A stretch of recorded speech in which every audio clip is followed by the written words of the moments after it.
Provident fund అమ్మేశాడు, voluntary retirement పెట్టేశాడు, వచ్చిన డబ్బంతా కొడుక్కి ఇచ్చేశాడు. వాడు ఎంఎస్ చదువుకుంటానని అమెరికా వెళ్ళిపోయాడు. నాన్నగారు ప్లేస్మెంట్ వచ్చిందండి నాకు చదువుకుంటుండగానే అన్నాడు, మంచి ఉద్యోగంలో చేరిపోయానన్నాడు, మేడ కట్టేసుకున్నానన్నాడు, 2 కార్లు కొనేసుకున్నానన్నాడు. ఒరే ఒక్కసారి రారా అంటే మాత్రం నాన్నగారండి ఇప్పుడు సెలవు కుదరదండి, నేను వస్తానండి, స్కైప్ లో చూడండి నన్ను కావాలంటే అన్నాడు. ఎప్పుడో వస్తాడు వాడు, ఉన్నదంతా వాడికి ఇచ్చాడు. ఒరే నాకు ఇస్తావా అని అడుగుతాడా తండ్రి? అడగడు. ఆ పెంకుటింట్లో ఉంటున్నాడు.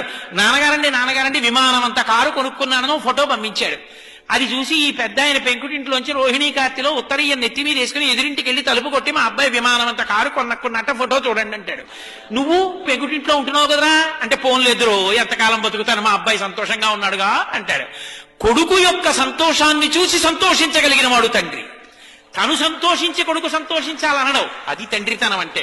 తండ్రి కష్టపడి పెంచి పెద్ద చేసినంత కాలం తండ్రి దగ్గర అనుభవించి ఆఖరణ తండ్రిని తీసుకెళ్లి వృద్ధాశ్రమంలో చేర్చి పెద్దవాడైపోయినటువంటి తండ్రి కొడుకు వచ్చి పక్కన కూర్చుంటే చాలు, కొడుకుతో కలిసి తిరుగుతున్న తండ్రిని చూసి నా మనవలు కూడా నాతో ఇలా ఆడుకుంటే బావుణ్ణు, నా కొడుకు కూడా ఇలా పడుకునే ముందు నా పక్క మీద కూర్చుంటే బావుణ్ణు, నన్ను చేయి పట్టుకుని దేవాలయానికి తీసుకెడితే బావుణ్ణు, సీతారామ కళ్యాణం అవుతుంటే నాన్నగారండి తీసుకెళ్లి కారులో దింపితే బావుండంటే, ఖాళీ లేదని ఏడాదికోసారి జైల్లోంచి బెయిల్ మీద వచ్చిన వాళ్ళ ఎప్పుడో అమెరికా నుంచి సంవత్సరానికి ఓసారి 20 రోజులు వచ్చి వెళ్ళిపోయి పిల్లలకి ఇంగ్లీష్ అలవాటైపోతే నాయనమ్మ వాడికో జంతికలు చేసి పెడదామని వాడితో మాట్లాడదామని దగ్గరికి వెడితే మనవలు ఇంగ్లీష్లో మాట్లాడుతుంటే మాట్లాడడం చేత కాని నాన్నమ్మ మౌనంగా వాళ్ళ కోసం ఏడుస్తుంటే, తండ్రి చచ్చిపోయిన తర్వాత పాచి పీనుగు 3 రోజులు మంచు ముక్కల్లో నానిపోయిన తర్వాత వచ్చి అంచేష్టి సంస్కారం చేసిన కొడుకు ఒక కొడుక,